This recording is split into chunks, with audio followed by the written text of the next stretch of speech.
if you are. Since you are so conservative, constitutional, you must be a target of someone who most wants you removed from office. Well, I can tell you who gives me the lowest ratings out there. It's the ACLU. But I think right now, based on recent events, the folks that I would be targeted by, more than anyone else, maybe folks that are currently in this administration. I say this partially in jest so that that's not taken out of context, but after I went after the Attorney General pretty hard and went after the FBI Director pretty hard, someone made the comment and said, "I'm glad there's videographic evidence in case you come up missing." You know, I think I've been a vociferous opponent of outrageous lawlessness by this administration, and maybe it's because I'm a former U.S. attorney, but of all the things that I have seen in Washington and that I've seen in the last 2 years up close, that I've seen this administration do, and so much of it, I mean, terrible for our area. I've seen community banks targeted by the Consumer Financial Protection Bureau. I've seen, you know, the aluminum plant targeted by the EPA.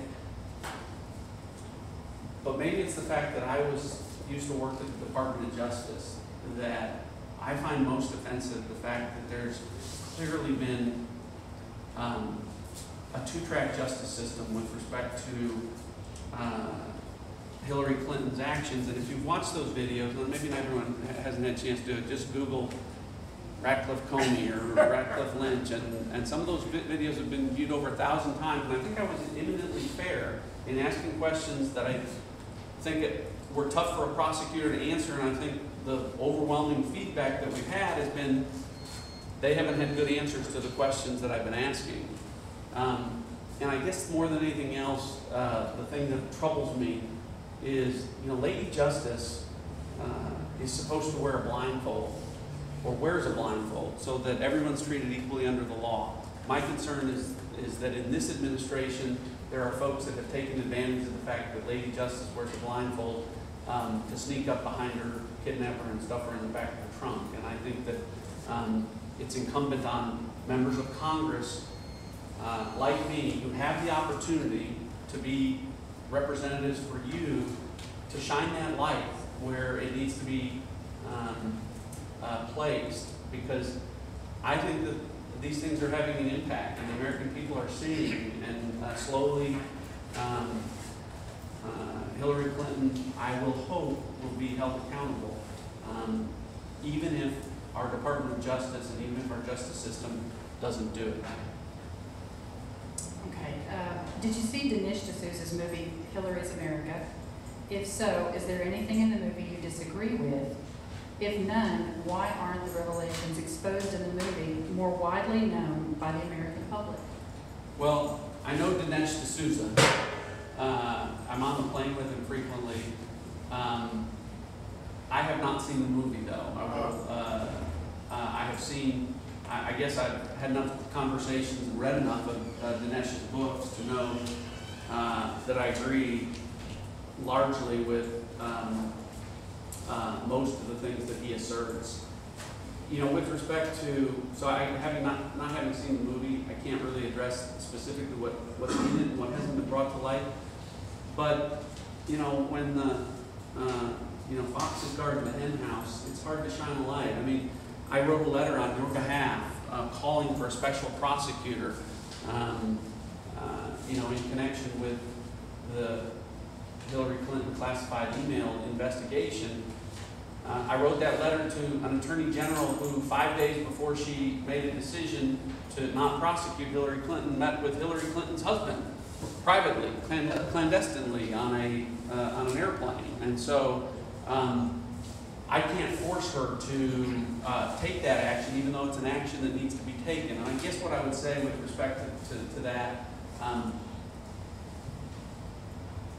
we can only do the things that we control. So I talked about what I can do as your representative, and the thing that I think I can do is ask the tough questions and use my background as a prosecutor to try and do that. But the American people, regardless of whether these things are brought to light by people that we can't control, can't hold Hillary Clinton accountable. She can't be prosecuted. She can be prosecuted at the ballot box. And I think that it's important that we all remember that, particularly over the next 30 days. There's a slight addition to that. Okay, that was my question, and the revelation for me there was white racists are responsible for black slavery and the enslavement of other groups. It turns out, it seems like 100% of the white racists are Democrats. Why isn't that more widely known? Jackson, Calhoun, FDR, Johnson. I mean, the whole litany.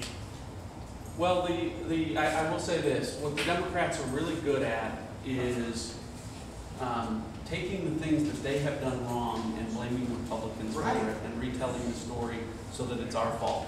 And you have to give the devil their due. They're better at that than we are. Often our own failures are communication failures, so I would agree with that. But the thing that I lament more than anything else when I get the questions about race, anything that relates to race in this country, is the fact that not once but twice the American people elected an African American to the highest office, the most powerful position in the world.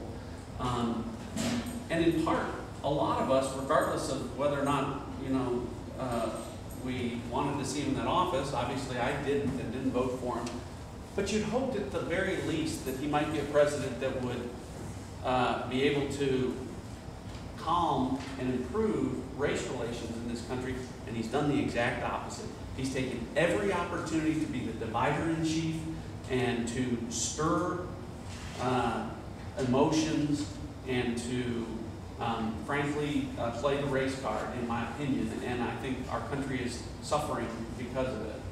Okay, the next card asks if you will speak on the Syrian refugees and the effects on the U.S. Yeah, again, I had the FBI director at the Homeland Security Committee, and I asked him and the Secretary of Homeland Security, Jay Johnson, both that question. You can go back and look at it about their ability to vet Syrian refugees. And I'm paraphrasing this, but it's out there online, where the FBI director said, basically, we can query our database until the cows come home. If we have no information on these people, nothing's going to come up.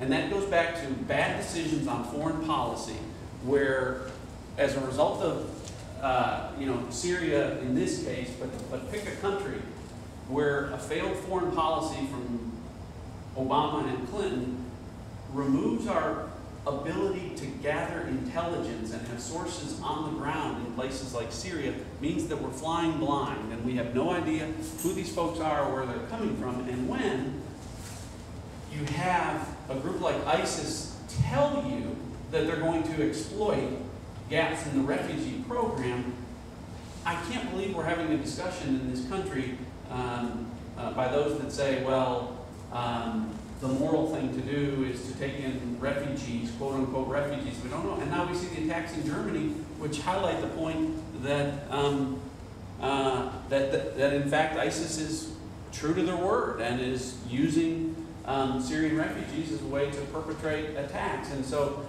I certainly hope that nothing happens before, I certainly hope that nothing happens, but I'm hoping that we'll get someone in the White House, and this is an area where I agree with Donald Trump with respect to more extreme vetting, whatever you want to call it. You can talk about morality and compassion all you want. My obligation for morality and compassion is first to the American people and to American citizens.